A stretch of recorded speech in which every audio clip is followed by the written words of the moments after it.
अस्सलाम वालेकुम students, I am ज़ैन तबस्सुम और आप लोग देख रहे हैं ज़ैन अकेडमी चैनल। तो आज की इस वीडियो में हम ट्रोपोस्फेयर के ऊपर डिटेल से बात करेंगे कि ये कौन सा लेयर है, कहाँ पे प्रेजेंट है, एटमॉस्फेयर का कौन सा लेयर है और कहाँ पे ये प्रेजेंट है। इसके अलावा इसका डिफिनीशन और चंद पॉइंट्स है उसको भी हम डिस्कस करते हैं। तो स्टार्ट करते हैं डिफिनीशन से। डिफिनीशन कुछ इस तरह है कि the first layer of atmosphere which is closest to the surface of earth. कहने का मतलब ये है, मान लो ये क्या है, अर्थ है। क्या है ये? अर्थ है। प्रीवियस वीडियो में भी मैंने आप लोगों को डिटेल से बताया हुआ है, जितनी भी लेयर्स है उसको हमने ऑलरेडी डिस्कस किया हुआ है। तो यहाँ पे जो फर्स्ट वन लेयर था, अगर आप लोगों को याद हो, उसको हमने नाम दिया था ट्रोपोस्फेयर। तो ट्रोपोस्फेयर जो फर्स्ट वन लेयर है एटमॉस्फेयर का, उसको हम क्या कहते हैं? ट्रोपोस्फेयर। और ये अर्थ के साथ लगा हुआ है। क्या है? लगा हुआ है। तो इस तरीके से आप डिफ़ाइन कर सकते हैं। इसके अलावा अगर इसका मतलब आप लोग जानना चाहते हैं, ट्रोपो मीन्स यहाँ पे जो ट्रोपो है, ट्रोपो इसका मतलब क्या है? चेंजिंग। क्या मतलब है? चेंजिंग। कहने का मतलब ये है कि इस लेयर में, इस ट्रोपोस्फेयर में जो कंडीशन है वो वेरिएबल है देन दी अदर जो चार लेयर थे उसके मुकाबले में इसमें जो कंडीशन है वो बहुत वेरिएबल है। इसके अलावा हम जो रहते हैं, हम इस लेयर में रहते हैं। यहाँ पे जो ट्रोपोस्फेयर है इस लेयर में हम एग्जिस्ट करते हैं। इसके बाद हम क्या करते हैं, जो पॉइंट्स है, इम्पॉर्टेंट पॉइंट्स, वो आप लोगों ने ज़रूर नोट करना है। कापी पेन निकाल, यहाँ पे जितनी भी हम पॉइंट जो है डिस्कस करते हैं सबको आप लोगों ने नोट करना है। तो यहाँ पे हम फर्स्ट वन पॉइंट की तरफ आते हैं। फर्स्ट वन पॉइंट कुछ इस तरह है कि the average height of this layer from the earth surface is about 11 या 12 किलोमीटर है। लेकिन ये डिपेंड करता है, मैंने प्रीवियस वीडियो में भी बताया था कि यहाँ पे लिखा हुआ है कि it's height depend upon the latitude. यहाँ पे आई है, ठीक, यहाँ पे मुझसे गलती हुई है, यहाँ पे यू की जगह आई है। Depend upon latitude, season and pressure. अब लैटिट्यूड क्या है आप लोग जानते होंगे, शायद पीएस में आप लोगों ने पढ़ा होगा। मान लो ये क्या है? अर्थ है, अर्थ। अब यहाँ पे इस अर्थ के ऊपर इमेजिनरी लकीरें जो है ड्रा की हुई है, यहाँ पे इस तरह, मशरक़ टू मगरिब या ईस्ट टू वेस्ट, और ये नॉर्थ साउथ को अलग करती हैं। यहाँ पे एक लाइन होता है जिसको हम इक्वेटर कहते हैं। तो कहने का मतलब ये है कि ये इमेजिनरी लाइन जो है इसको हम लैटिट्यूड कहते हैं। तो ये यहाँ पे जो हाइट है इसका अर्थ सरफेस से, इस लेयर का, ये किस चीज़ पे ज़्यादातर डिपेंड करता है? लैटिट्यूड के ऊपर। किसी लैटिट्यूड के ऊपर इसका हाइट कम होगा, किसी के ऊपर ज़्यादा होगा। मैंने प्रीवियस वीडियो में भी आप लोगों को बताया था कि जो पोल है वहाँ पे कम बता रहा है, तकरीबन 8 किलोमीटर बता रहा है। इसके अलावा इक्वेटर पे जो है, यहाँ पे जो दरमियानी लाइन है इसको हम इक्वेटर कहते हैं, इसके ऊपर तकरीबन 13 टू 14 किलोमीटर, कहीं पर 11 टू 12 किलोमीटर आपको बताएगा। तो डिफरेंट हाइट है इस लेयर का। क्योंकि ये इन चीज़ों पे डिपेंड करता है। इसके बाद हम आते हैं सेकेंड वन पॉइंट की तरफ। Second point, almost all of dust particle and water vapour. Water vapour और डस्ट पार्टिकल जो है ये आपको कहाँ पे मिलेगा? इस लेयर में मिलेगा।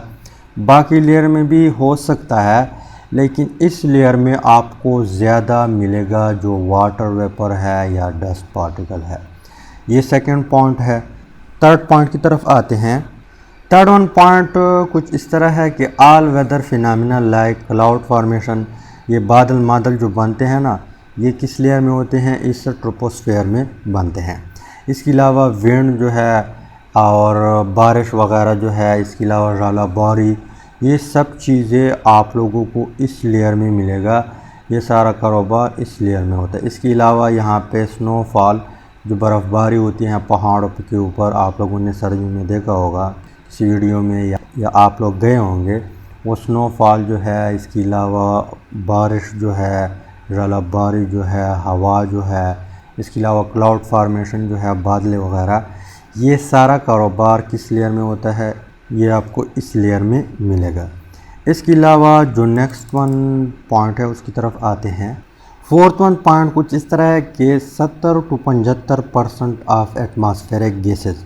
अब एटमॉस्फेरिक गैसेस जो है उसको हम ऑलरेडी डिस्कस चुके हैं कंपोजिशन ऑफ एटमॉस्फेयर में कि कौन कौन से गैसेस है, लेकिन यहाँ पे आप लोगों को बता रहा है कि 70 to 75% atmospheric gases are present in this layer. यहाँ पे जो गैसेस जो जिससे एटमॉस्फेयर बना हुआ है उसका तकरीबन 75 या 70% गैस इस लेयर में आपको मिलेगा। किस लेयर में? यहाँ पे जो ट्रोपोस्फेयर है। इसके अलावा major component of troposphere are, यहाँ पे फिर गलती हो गई, sorry, nitrogen, oxygen, carbon dioxide और वाटर वेपर। लाजमी बात है यहाँ पे जो प्लांट है वो ज़्यादातर नाइट्रोजन जो है लेते हैं, ऑक्सीजन हम प्लांट भी लेते हैं, हम भी लेते हैं, जितने भी जानवर हैं। इसके अलावा कार्बन डाइऑक्साइड जो है ये फिर प्लांट इस्तेमाल करते हैं, ग्लूकोज बनाते हैं, और वाटर वेपर भी हमारे लिए भी ज़रूरी है। इसके अलावा जितने भी एनिमल्स है, प्लांट है, लिविंग थिंग्स के लिए ये वाटर ज़रूरी है। ये इसी वजह से इस लेयर में आपको ज़्यादा मिलेगा। अब ये किसने बनाया? अल्लाह ताला ने इस तरह निज़ाम बनाया हुआ है। इस लेयर में ये चीज़ें ज़्यादा होंगे ताकि जितने भी एनिमल है वो सर्वाइवल कर सके। इसके बाद जो फिफ्थ वन पॉइंट है उसकी तरफ आते हैं। इस पॉइंट में ये बात क्लियर की है कि the air of this layer is warmer than the any other layer. कहने का मतलब ये है कि यहाँ पे और भी लेयर है और ये भी है। मान लो यहाँ पे जो नेक्स्ट लेयर है, यहाँ पे और लेयर है, इसके अलावा नेक्स्ट लेयर और फिर नेक्स्ट लेयर और फिर नेक्स्ट लेयर। तो इन लेयर के मुकाबले में यहाँ पे जो एयर है वो ज़्यादा गर्म है। क्या है? यहाँ पे जो एयर है इस लेयर में वो ज़्यादा गर्म है बनिस्बत इस लेयर से, इस लेयर से, इस लेयर से और इस लेयर से। क्यों ज़्यादा गर्म है? आगे यहाँ पे आंसर दिया हुआ है, because it is heated from the earth surface below. यहाँ पे मैं आप लोगों को बता रहा हूँ, यहाँ पे अर्थ है, जैसे जैसे सन से रेज़ आते हैं या लाइट आता है, मान लो यहाँ पे क्या है, सन है। अब इससे रेज़ आएंगे, यहाँ पे एटमॉस्फेयर क्रॉस करके जितनी भी लेयर हैं उन सब को क्रॉस करता है, यहाँ पे ज़मीन के साथ टकराता है। तो कुछ हीट जो है यहाँ पे अर्थ सरफेस पे जो चीज़ है वो उस हीट को एब्ज़ॉर्ब कर लेता है। जिस तरह ब्लैक बॉडी है वो भी ज़्यादा हीट एब्ज़ॉर्ब करता है, इस तरह मट्टी जो है वो भी हीट एब्ज़ॉर्ब करता है, पत्थर जो है वो भी हीट एब्ज़ॉर्ब करते हैं, तो वो गर्म हो जाते हैं। गर्म होने के बाद उस चीज़ों पे जो अर्थ सरफेस पे जो चीज़ें पड़े हैं जिसने हीट एब्ज़ॉर्ब की है उस पे एयर लगता है। एयर लगता है तो वो एयर जो है वो भी साथ साथ उस हीट को एब्ज़ॉर्ब कर लेता है। तो इसी वजह से बनिस्बत जो दूसरे लेयर है इस लेयर में एयर जो है गर्म रहता है। इसके अलावा आगे जो बात लिखी हुई है कि the layer of air which is warm tend to rise up. कहने का मतलब ये है कि यहाँ पे जो एयर गर्म हो जाता है इस एरिया में वो क्या करता है, ऊपर जाता है। यहाँ पे ऊपर जाके यहाँ पे ऊपर जाएगा, यहाँ पे ऊपर अराउंड द अर्थ ये गर्म एयर जो है ये ऊपर की तरफ मूवमेंट स्टार्ट कर देगा। मूवमेंट स्टार्ट कर देगा तो आगे क्या होगा, cold air flow to cover the space.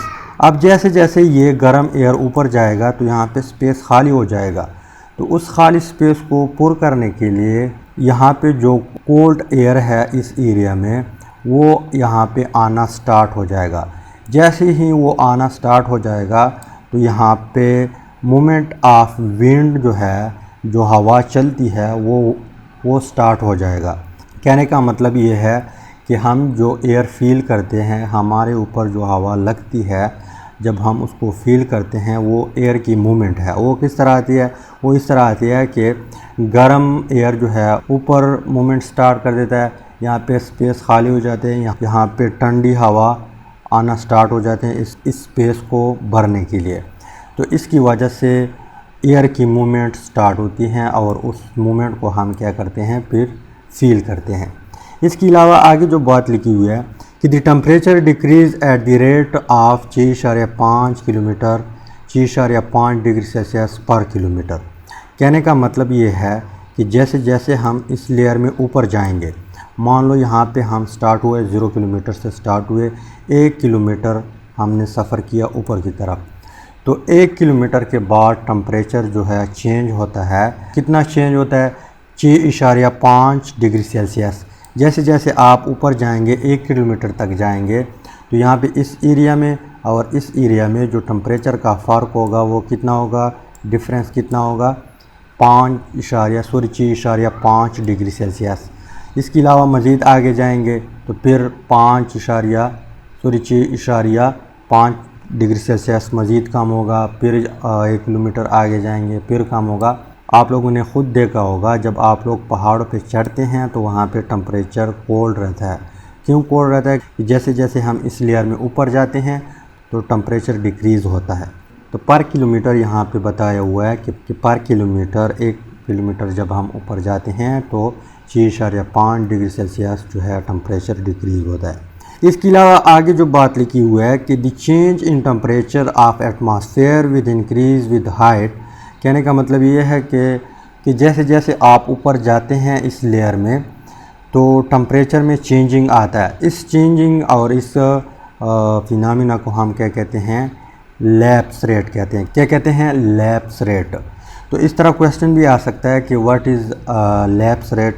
तो सिंपल आप लोगों ने इस तरह डिफ़ाइन करना है कि the change in temperature of atmosphere with increase with height, कि जैसे जैसे हम इस एटमॉस्फेयर में ऊपर जाते हैं, यहाँ पे लेयर की बात नहीं हो रहा, पूरे एटमॉस्फेयर के बाकी जो 4 लेयर है उसको भी आप लोग साथ मिलाए कि जैसे जैसे हम ऊपर जाते हैं तो टेम्परेचर में चेंजिंग आता है, कभी कम होता है कभी ज़्यादा होता है।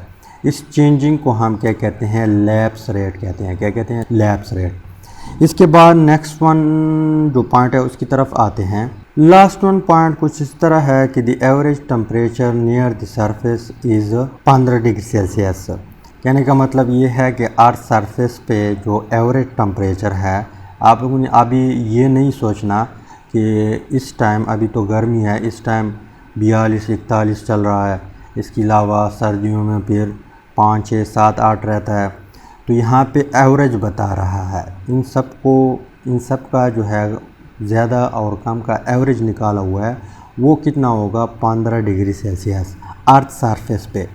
इसके अलावा इस लेयर की जो टॉप है यहाँ पे, इस लेयर का जो टॉप है यहाँ पे इस एरिया में, यहाँ पे आपको जो टेम्परेचर मिलेगा वो -56 डिग्री सेल्सियस होगा। इसके अलावा pressure, moisture content and density of air also decrease with height. तो जैसे जैसे आप ऊपर जाएंगे, यहाँ पे अर्थ है, यहाँ पे एक और भी पॉइंट नोट करें कि इस साइड पे आना है तो इसका मतलब ये है कि आप ऊपर जा रहे हैं अर्थ से। इस साइड पे जा रहे हैं तो ऊपर, इस साइड पे जिस साइड पर भी आप लोग जा रहे हैं इसका मतलब ये है कि आप ऊपर जा रहे हैं। तो ऊपर जैसे जैसे आप जाएंगे तो सिर्फ टेम्परेचर में नहीं बल्कि प्रेशर में, मॉइस्चर में, इसके अलावा एयर की जो डेंसिटी है वो भी साथ साथ डिक्रीज़ होती है। इसके अलावा because of this people experience, आप लोगों ने ख़ुद देखा होगा जब आप पहाड़ पे चढ़ते हैं, गाड़ी वगैरह में नहीं, मोटरसाइकिल पे नहीं, जब पैदल आप लोग चलते हैं पहाड़ों के ऊपर हाइट पे चलते हैं तो उस वक्त आपको ब्रीथिंग का मसला होगा, सांस लेने में दुश्वारी होगी।